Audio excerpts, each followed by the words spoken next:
My sisters and brothers, I greet you all with the love and peace of the Lord.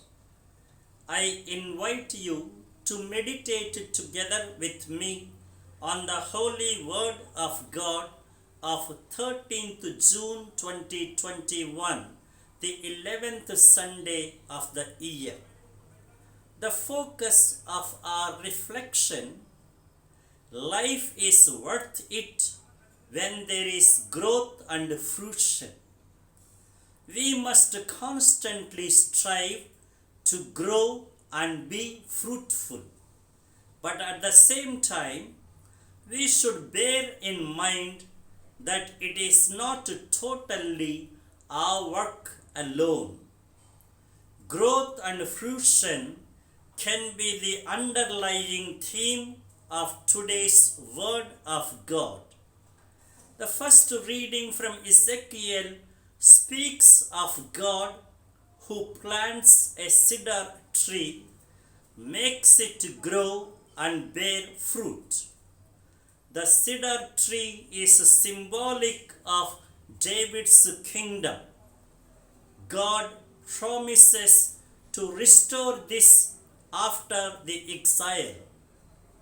I myself will take the shoot from the top and I will plant it upon a high and lofty mountain. This is a prophecy about its restoration. It is God who makes this happen. Everything is in His control. This is clearly indicated by His own words.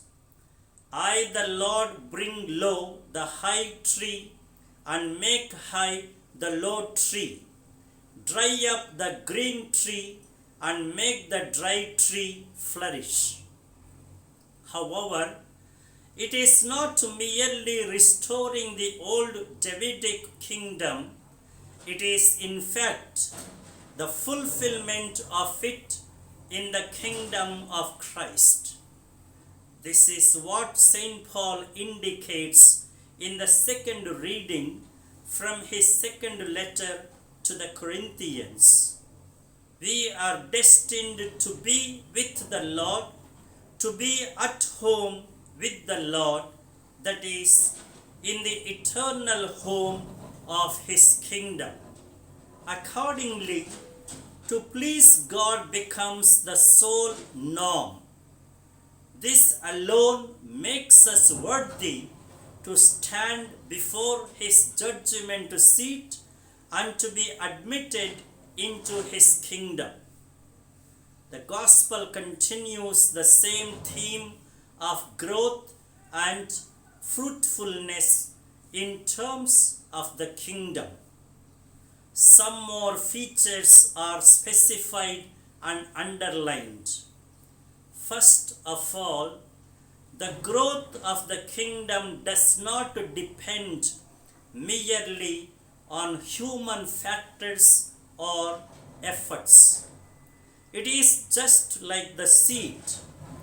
Practically, a man may take all the possible care, but essentially, it is God who gives the growth and fruit.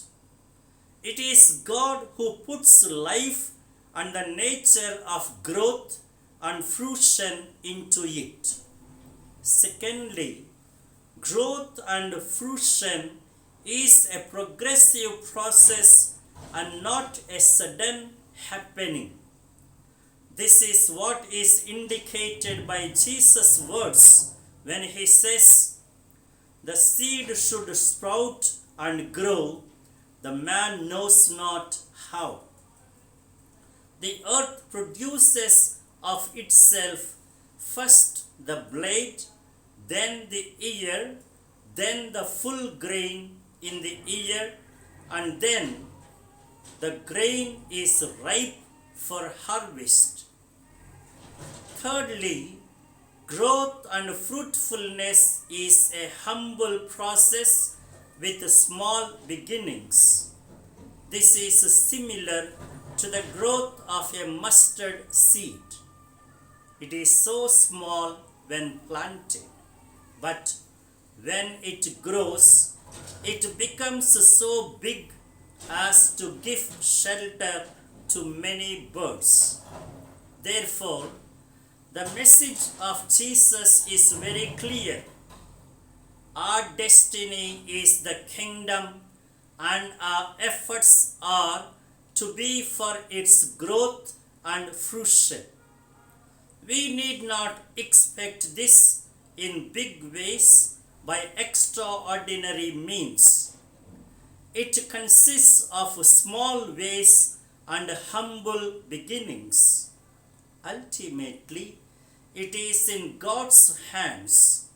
It is He who gives it growth and brings it to fulfillment. However, this should not lead one into passivity or inactivity or indifferent fatalism. With humility, we must realize our smallness and unworthiness. With gratitude, we must be thankful to God and to others for all the good we receive and enjoy. With docility, we must be open and receptive to God's grace. With a sense of dutifulness, we must do our part, plant the seed, and give all the due care. With patience, we must avoid all needless anxiety, but wait on in the hope of the harvest. With surrender, we must depend on Him and entrust ourselves to His will and ways. With deep love and passion for Him, we must constantly strive to please Him. With focus and direction, we must orient every step and effort of our life toward the kingdom of heaven. With consistency and perseverance, we must travel a progressive journey of sanctity and fidelity. And with sincere benevolence and charity, we must try to make ourselves beneficial to others, giving shelter to many, just like the mustard seed. And now the direction and the directive for our life. Small beginnings can achieve greater things. In the sight of God, small or big does not matter. The quality of a person and life is to be decided by being beneficial to others and by pleasing God.